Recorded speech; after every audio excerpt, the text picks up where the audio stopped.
स्वागत आहे तुमचे एका नवीन व्हिडिओमध्ये. जर तुम्ही या चॅनलवरती नवीन असाल तर या चॅनलला सबस्क्राईब करा. अयोध्याच्या पवित्र नगरीत राजा दशरथ राज्य करत होते. ते पराक्रमी, न्यायप्रिय आणि प्रजेला आपल्या लेकरांप्रमाणे प्रेम करणारे राजा होते. परंतु त्यांच्या मनात एक मोठे दुःख होते. त्यांना पुत्र नव्हता. अनेक वर्षी त्यांनी देवाची प्रार्थना केली आणि शेवटा पुत्रकामेष्टी यज्ञ केला. त्यांना यज्ञाच्या प्रसादातून त्यांच्या 3 राण्यांना 4 पुत्र झाले. कौशल्यला श्रीराम, कैकेयीला भरत आणि सुमित्रेला लक्ष्मण व शत्रुघ्न.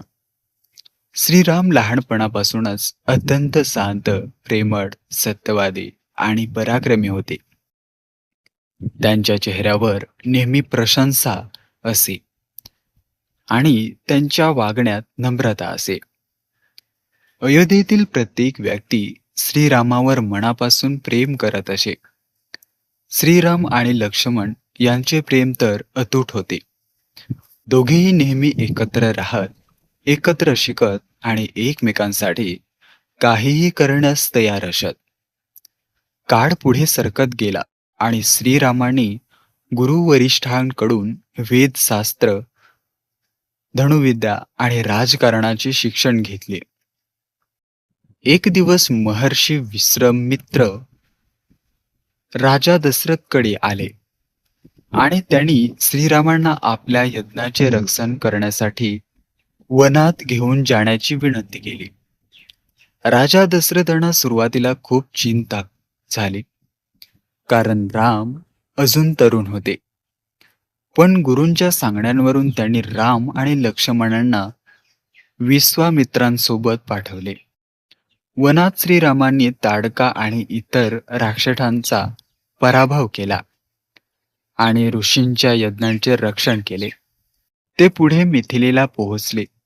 तिथे राजा जनकांनी आपल्या कन्या सीतेचे स्वयंवराचे आयोजन केले. भगवान विश्वासचे विशाल धनुष्य जो कोणी उचलून त्याला प्रत्ययाचा लावेल त्याच्यासाठी त्याच्याशी सीतेचा विवाह होणार होता. अनेक राज्य आले, पण कोणालाही ते धनुष्य हलवता आले नाही. श्रीरामांनी गुरूंची आज्ञा घेतली आणि सहजपणे धनुष्य उचलले. प्रत्ययाचा लावताना ते धनुष्य तुटले आणि संपूर्ण सभेत जय जयकार झाला. सीतेने श्रीरामांना गळ्यात वरमाला घातली. अशा प्रकारे श्रीराम आणि सीतेचा विवाह झाला. त्यानंतर अयोध्येत आनंदाचे वातावरण निर्माण झाले. काही काळानंतर राजा दशरथांनी श्रीरामांना अयोध्याचा युवराज बनवण्याचा निर्णय घेतला. संपूर्ण अयोध्या आनंदाने भरून गेली. पण त्याच वेळी कैकेयीला तिच्या दासी मथरेंनी भडकवले. कैकेयीने राजा दशरथाकडे पूर्वी दिलेल्या 2 वरदानाची आठवण करून दिली. तिने भरतला राजा करण्याचे आणि श्रीरामांना 14 वर्षाचा वनवास देण्याची मागणी केली. राजा दशरथांना हे ऐकून मोठा धक्का बसला. ते दुःखाने व्याकुळ झाले. पण श्रीरामांनी वडिलांचे वचन पूर्ण करण्याचा निर्णय घेतला. त्यांनी कोणताही राग न धरता वनवास स्वीकारला. सीता म्हणाली की पती जेथे असेल तेथे माझे जीवन असेल, त्यामुळे मीही तुमच्यासोबत वनात येईन. लक्ष्मणानेही श्रीरामांना सोडून राहण्यास नकार दिला. अशा प्रकारे श्रीराम, सीता आणि लक्ष्मण राजवाडा सोडून वनाकडे निघाले. अयोध्येतील लोक त्यांच्या मागे धावत होते. राजा दशरथ दुःखाने रामाचे नाव घेत राहिले आणि अखेर रामयोगाच्या दुःखाने त्यांचे निधन झाले. श्रीराम वनात गेले आणि अनेक ऋषींच्या आश्रमांना भेट दिली. ते जेथे जात तेथे लोकांना धैर्य, प्रेम आणि न्यायाचा संदेश देत होते. दुसरीकडे भरतला जेव्हा सर्व काही समजले तेव्हा त्याला अत्यंत दुःख झाले. त्यांनी आई केकईवरही राग व्यक्त केला आणि श्रीरामांना परत आणण्यासाठी वनात गेला. भरतने श्रीरामांना अयोध्याला परत येण्याची विनंती केली. पण श्रीरामांनी अयोध्याला परत येण्याची विनंती केली, पण श्रीरामांनी सांगितले की वडिलांचे वचन पूर्ण करणे हेच माझे कर्तव्य आहे.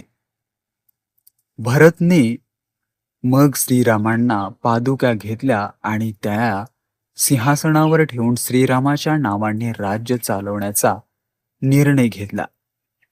श्रीराम, सीता आणि लक्ष्मण पुढे वनात राहू लागले. एक दिवस रावणची बहीण शूर्पणखा तेथे आली आणि तिने श्रीरामांना पाहून त्यांच्याशी विवाह करण्याची इच्छा व्यक्त केली. श्रीरामाने तिला नकार दिला. त्यानंतर घटनांची मालिका सुरू झाली आणि रावणच्या मनात सीतेला पळवून नेण्याचा विचार निर्माण झाला. रावणने मिरीचाची मदत घेतली. मिरीचाने सोन्याच्या हरणाचे रूप घेतले. ते सुंदर हरण पाहून सीतेने श्रीरामांना ते आणून देण्याची विनंती केली. श्रीराम त्या हरणाच्या मागे गेले. काही वेळाने मिरीचाने श्रीरामांना आवाजात लक्ष्मणला हाक मारली. सीतेने लक्ष्मणला रामाच्या मदतीसाठी जाण्यास सांगितले. लक्ष्मण निघून गेल्यावर रावण साधूच्या वेशात आश्रमाजवळ आला.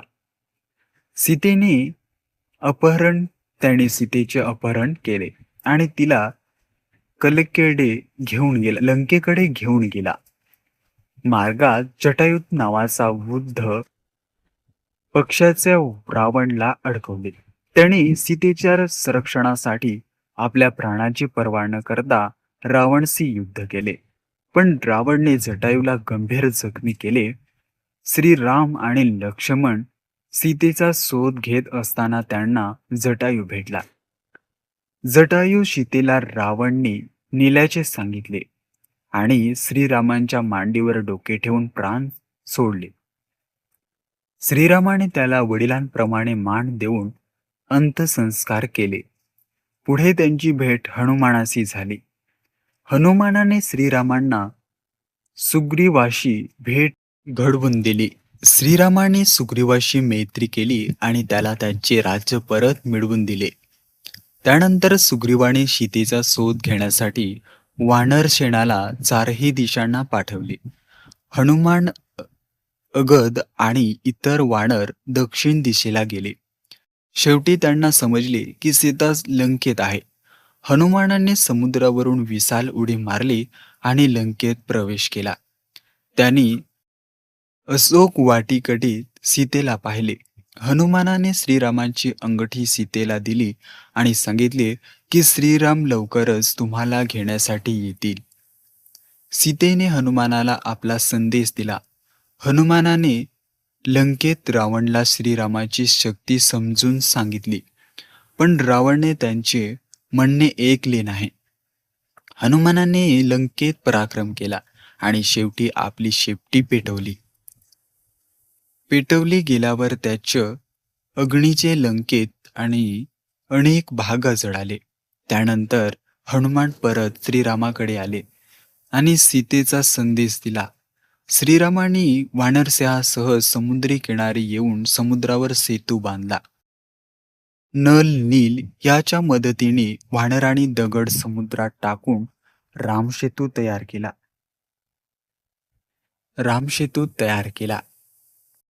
श्रीरामाची सेना लंकेत पोहोचली. तेथे श्रीराम आणि रावण यांच्यात महान युद्ध झाले. अनेक पराक्रमी योद्धे युद्धात उतरले. कुंभकर्णाचा पराभव झाला, मेघनादाचा पराभव झाला आणि शेवटी श्रीराम आणि रावण यांच्यात निर्णायक युद्ध झाले. रावण अत्यंत शक्तिशाली होता, पण श्रीराम सत्य, धर्म आणि न्यायासाठी लढत होते. अखेर श्रीरामाने रावणचा वध केला. सीतेची मुक्तता झाली. लंकेत धर्माचा विजय झाला. श्रीरामांनी विभीषणला लंकेचा राजा केले. 14 वर्षाचा वनवास पूर्ण झाल्यानंतर श्रीराम सीता आणि लक्ष्मण अयोध्येला परतले. त्यांच्या स्वागतासाठी संपूर्ण अयोध्या दिव्याने उजळून निघाली. लोकांनी घराघरात दिवे लावले आणि आनंद साजरा केला. श्रीरामाचा राज्याभिषेक झाला आणि रामराज्याची सुरुवात झाली.